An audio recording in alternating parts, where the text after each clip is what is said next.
ఇప్పుడే జీ5 app download చేయండి. చూడండి మీ ఫేవరెట్ టీవీ షోస్ ఎప్పుడైనా ఎక్కడైనా. అన్నయ్య, ముందు మీరు ధైర్యంగా ఉండండి. అసలు ఇవాళ ఆ చిత్రలేఖ తేలుద్దాం. ముందు తనకి కాల్ చేసి డబ్బులు రెడీగా ఉన్నాయి, ఎక్కడికి తీసుకురావాలో అడగండి. కానీ జగదాత్రి, డబ్బులు మన దగ్గర లేవని నాకు తెలుసు అన్నయ్య. కానీ అలా చెప్పండి, పోలీసులకు కూడా దొరకకుండా తిరుగుతున్న ఆ చిత్ర ఎక్కడుందో అసలు ముందు మనం కనిపెట్టాలి.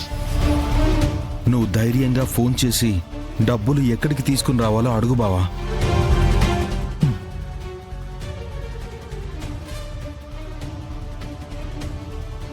హలో, చెప్పు బంగారం.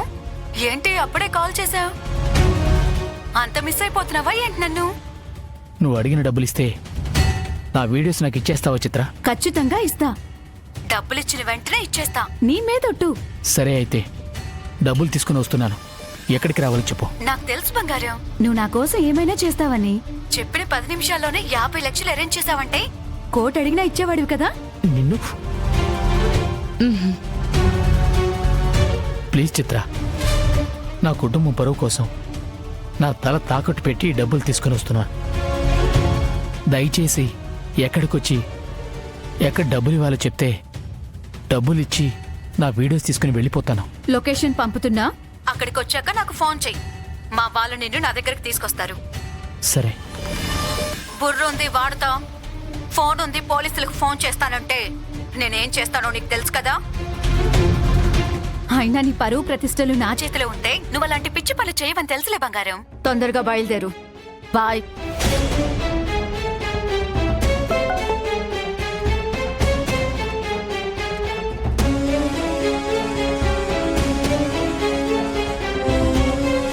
పదన్నయ్య, ఈ రోజు ఆ చిత్ర లెక్క సెటిల్ చేసే టైం వచ్చేసింది. కానీ దాత్రి, మనం ఇంట్లో లేకపోతే ఇంట్లో జరుగుతున్న అగ్రిమెంట్ ని ఎలా ఆపగలం? ఓ, అదొకటి ఉంది కదూ. సరే, నేను ఉదయంతో మాట్లాడొస్తాను, మీరు బయటికి వెళ్ళండి. పద బావా.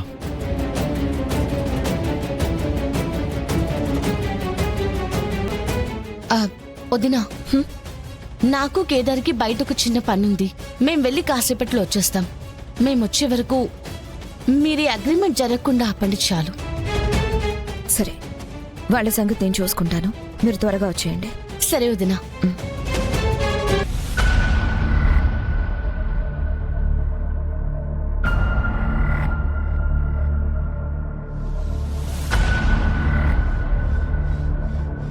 జగదాత్రి వాళ్ళు వెళ్ళి చాలాసేపు అయింది, ఇంకా రాలేదు. వీళ్ళని చూస్తుంటే అగ్రిమెంట్ చేసుకునేలా ఉన్నారు. ఏం చెయ్యాలి? ఎలా ఆపాలి? నిషి, నిజంగా నేను చాలా తక్కువ అంచనా వేశాను. బయట ఎన్ని మాటలు మాట్లాడినా ఒక్కసారి మీ ఇంటికి వెళ్ళగానే నువ్వు కౌశికి మాట విని అగ్రిమెంట్ చెయ్యవనుకున్నా. అందుకే అగ్రిమెంట్ మీ ఇంట్లోనే చేసుకుందామని పట్టుబట్టాను. కానీ నేను రాంగ్ అని ఇవాళ నువ్వు ప్రూవ్ చేశావు. వజ్రపాటి ఇంట్లో కౌశికి మాట కాకుండా ఇంకొక మాట నిలబడుతుందని నువ్వు ప్రూవ్ చేశావు. పోగొట్టులకి పడిపోతుంది తెంగరది. నిషిక వచ్చాక మా ఇంట్లో చాలా మార్పులు వచ్చాయి ఇంద్రాణి గారు. ఏమైనా మా నిషి సూపర్. మన డీల్ని అడ్డుకోవడానికి మీ వదిన ఏదో ఒక ప్లాన్ వేసేలోపు మనం అగ్రిమెంట్ చేసుకుందామా? సరే ఇంద్రాణి గారు. అగ్రిమెంట్ రోజు 2 crores ఇవ్వాలని, మిగిలింది ఎప్పుడెప్పుడు ఎంతెంత ఇవ్వాలో, మనం ఎప్పటిలోపు ఏ వర్క్ ఫినిష్ చేయబోతున్నామో అన్ని డీటెయిల్స్ ఇందులో ఉన్నాయి. ఒకసారి చదువుకుని నువ్వు సైన్ చేయి. అగ్రిమెంట్ మీరే దగ్గరుండి ప్రిపేర్ చేయించాక ఇంకా చెక్ చేసుకోవడం ఏంటి ఇంద్రాణి గారు? తెలుసు కదా, బిజినెస్ నమ్మకం మీద నడుస్తుందని మిమ్మల్ని నమ్మి సంతకం పెట్టేస్తాను.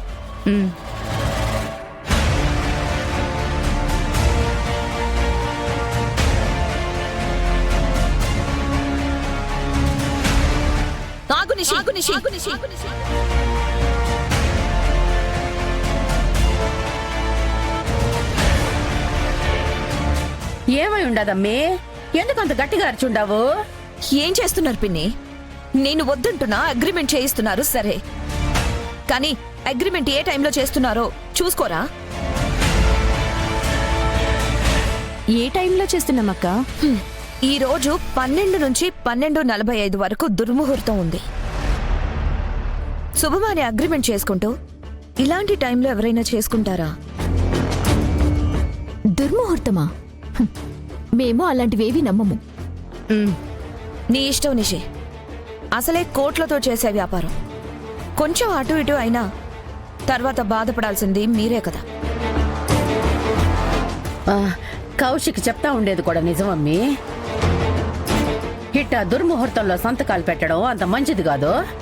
హ, మంచి మనసుతో చేసే మంచి పనికి ముహూర్తాలేంటి? అయినా ఇలాంటివి నేను నిషి నమ్మం. మనం డీల్ ఫినిష్ చేసుకుందాం. నువ్వు సైన్ చేయి నిషి. సరే. ఆగమ్మే. నాకు కూడా ఇదెందుకో కరెక్ట్ కాదనిపిస్తా ఉండది. ఒక్క అరగంటే కదా, ఆగుదాము. దుర్ముహూర్తం పోయాక మళ్ళీ పెట్టుకుందాము. సరే అత్తయ్య.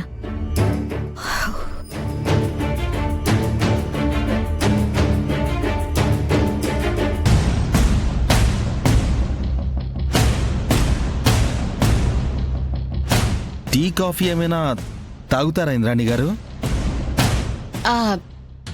మండిపోతున్నారు కదా కేదార్, కూల్ అవ్వడానికి కూల్గా జ్యూస్ తీసుకుంటారు అంతే కదండి?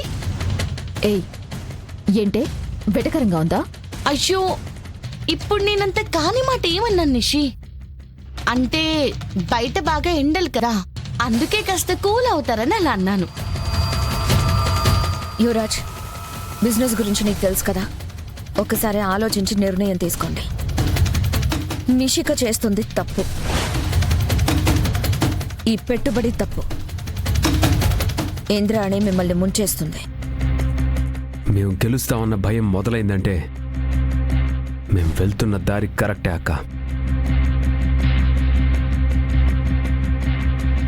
నీలో ఉన్న కోపాన్ని చూస్తావని చెప్పావు కదా, నువ్వు కూడా నాలో ఉన్న పంతాన్ని చూస్తావక్క. నువ్వు ఎవరి కోసం ఏం కోల్పోయావో కూడా నీకు మెల్లగా అర్థం అవుతుంది. రేయ్,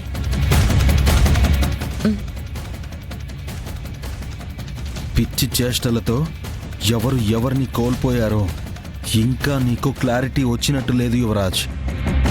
నిజంగా నువ్వు తెలివైన వాడివే అయితే ఈ పాటికే అర్థం ఉండేది.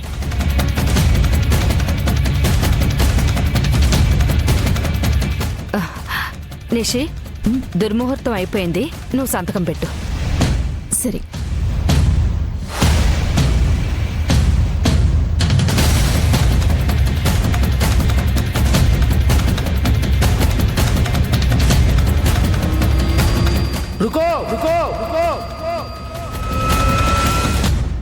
జీ5 యాప్ డౌన్లోడ్ చేసి అన్ని ఎపిసోడ్స్ పూర్తి ఉచితంగా చూడండి.